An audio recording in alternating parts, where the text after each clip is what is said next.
সেই কবে থেকে ভাবছি বেগুন ভর্তা বানাবো। আজ ফ্রিজে দেখি একটা বেশ বড় বেগুন আছে। আজ আমি পণ করেছি যে বেগুন ভর্তা বানিয়েই ছাড়বো। আর দেখলাম ফ্রিজে ভোলা মাছও আছে। আমার পিসিমণির একটা রেসিপি শিখেছিলাম, সেটাই করব ভেবেছি।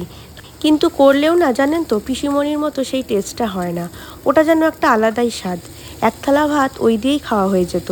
আমার পিসিমণির প্রত্যেক কটা মাছের প্রিপারেশান এত স্বাদ হয় কী করে ভগবান আমার জানা নেই। যেই মাছটা ধরুন আমার গন্ধ লাগে, সেই মাছটাও এমনভাবে রান্না করে দেবে যে গন্ধ তো দূরের কথা, আমি যেন সেই মাছের প্রেমে পড়ে যাই। আবার বাড়ি এসে সেম প্রসেসেই ধরুন ওই মাছটা আমি রান্না করলাম, ব্যাস সেই টেস্ট আর নেই। পিসিমণির রান্নার সেই স্বাদটাও আমি পাই না। তোমাদের কার কার সাথে এরকম হয় জানিও।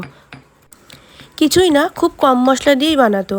মাছটা একটু ভেজে নিত হালকা করে, তারপর আলাদা একটা বাটিতে আদা বাটা, জিরে বাটা, ধনে বাটা, লঙ্কা, নুন আর একটু কাঁচা তেল দিয়ে জল দিয়ে মিশিয়ে মশলাটা বানিয়ে নিয়ে তারপর মাছ ভাজার তেলে জিরে আর কাঁচা লঙ্কা ফোড়ন দিয়ে সেই মশলাটা দিয়ে সামান্য একটু কষিয়ে জল দিয়ে দিত। তারপরে জলটা ফুটে গেলে ধনেপাতা মাছ দিয়ে ফুটিয়ে নামিয়ে নিত।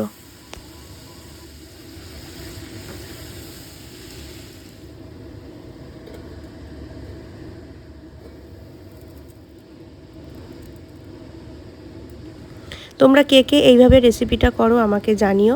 আর আমাদের তো আজকে মেনু হলো ভোলা মাছের ঝাল ধনেপাতা দিয়ে আর বেগুন ভর্তা। তোমরাও আজ কে কী খেলে, রান্না করলে একটা কমেন্ট করে দিও। তাহলে চলো লাঞ্চ করে আবার নতুন একটা ব্লগে তোমাদের সাথে খুব শিগগিরই দেখা হচ্ছে। আজকে তাহলে টাটা।